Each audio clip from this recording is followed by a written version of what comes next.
दोस्तों, आलस्य इंसान की एक ऐसी कमजोरी है जो उसे जीवन में कभी सफल नहीं होने देती। और सच में ये एक ऐसी लाइलाज बीमारी है जिसका कहीं भी कोई भी इलाज नहीं है और ये हमें सिवाय बर्बादी के कुछ नहीं देती। लेकिन आज इस वीडियो में हम आपको एक ऐसा तरीका बताएंगे जिसे जानने के बाद आप कितने भी बड़े आलसी क्यों न हों, आप खुद ब खुद सफल होने के लिए प्रेरित हो जाओगे। और अगर आप बड़े ध्यान से इस तरीके को समझोगे और अपनी खुद की इच्छा शक्ति दिखाओगे तो आपको सफल होने से कोई नहीं रोक सकता। एक बार एक गांव में एक आलसी व्यक्ति रहता था। वह कुछ काम धाम नहीं करता था, बस दिन भर निठल्ला बैठकर ये सोचता रहता कि किसी तरह कहीं से कुछ खाने को मिल जाए। यानी सब किस्मत और भगवान के भरोसे रखकर चलता था। मेहनत करना तो दूर की बात, वह मेहनत करने के बारे में सोचता भी नहीं था। एक दिन वो घूमते घूमते एक बाग में पहुंचा। वहां रसीले आमों से लदे कई पेड़ थे। रसीले आम देखकर उसके मुंह में पानी आ गया और आम तोड़ने के लिए वो एक पेड़ पर चढ़ गया। अब जैसे ही वो पेड़ पर चढ़ा, उसी समय उस बाग का मालिक वहां आ गया। बाग के मालिक को देखकर वो आलसी आदमी डर गया और जैसे कैसे पेड़ से उतरकर वहां से भाग खड़ा हुआ। भागते भागते वह गांव के बाहर स्थित एक जंगल में पहुंच गया। वो बुरी तरह से थक चुका था, इसलिए एक पेड़ की छांव में बैठकर सुस्ताने लगा। तभी उसकी नजर एक लोमड़ी पर पड़ी। उस लोमड़ी की एक टांग टूटी हुई थी और इसी वजह से वो लंगड़ाकर चल रही थी।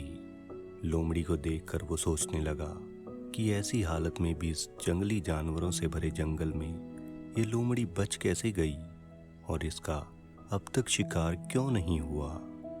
इसी जिज्ञासा में वो एक पेड़ पर चढ़ गया और वहां बैठकर ये देखने लगा कि अब इस लोमड़ी के साथ आगे क्या होगा।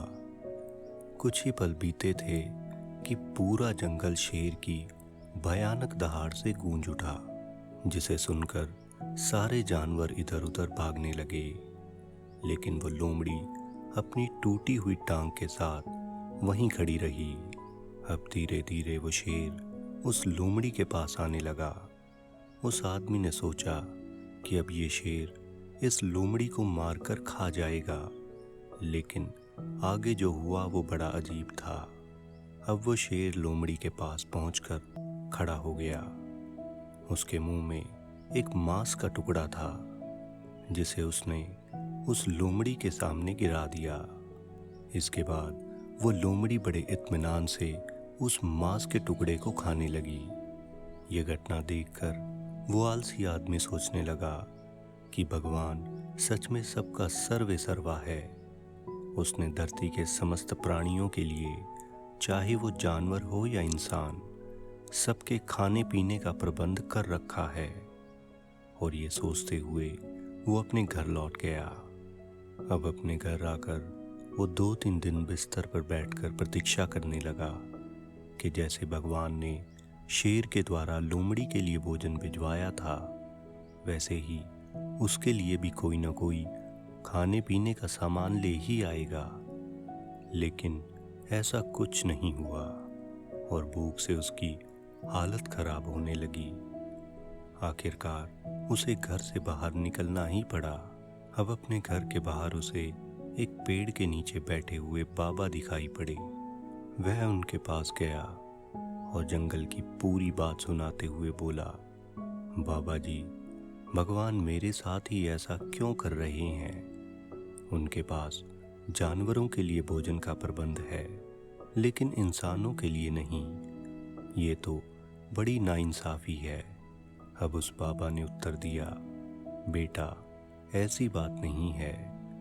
भगवान के पास सारे प्रबंध और सबके लिए कोई न कोई योजना है और वो सबके बारे में सोचते हैं। इसलिए दूसरों की तरह तुम्हारे लिए भी भगवान ने कोई न कोई योजना बनाई होगी।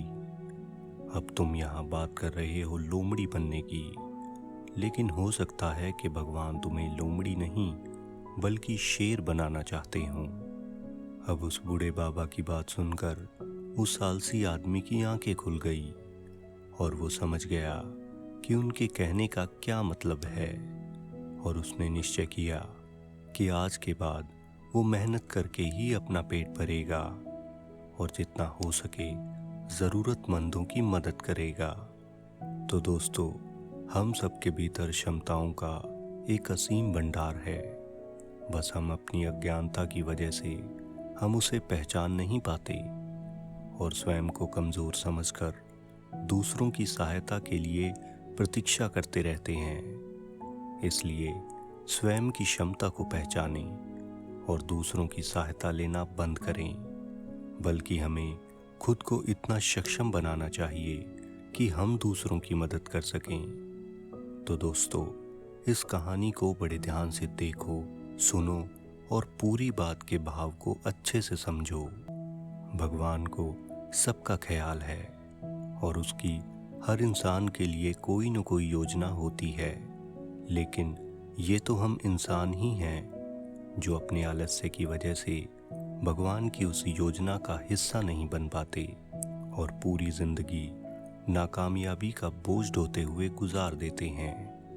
और जो लोग मेहनत करते हैं उन्हें भगवान का पूरे तरीके से साथ मिलता है और वो जाने अनजाने तरीके से भगवान की उस योजना का हिस्सा बनकर सफल हो जाते हैं। तो दोस्तों, मुझे आशा है कि आप इस वीडियो से कुछ सीख पाए होंगे। अगर आपको ये वीडियो अच्छा लगा हो तो इस वीडियो को लाइक करें और अपने दोस्तों के साथ इस वीडियो को शेयर ज़रूर करें। और दोस्तों, इन कहानियों के माध्यम से हमारा मकसद समाज में अच्छी शिक्षा का प्रचार करना है। इसलिए हमें इस काम में सपोर्ट करने के लिए हमारे इस चैनल को सब्सक्राइब करें। तो मस्त रहें और स्वस्थ रहें और देखते रहें माई स्टोरी स्टेशन की नई नई वीडियोस। धन्यवाद।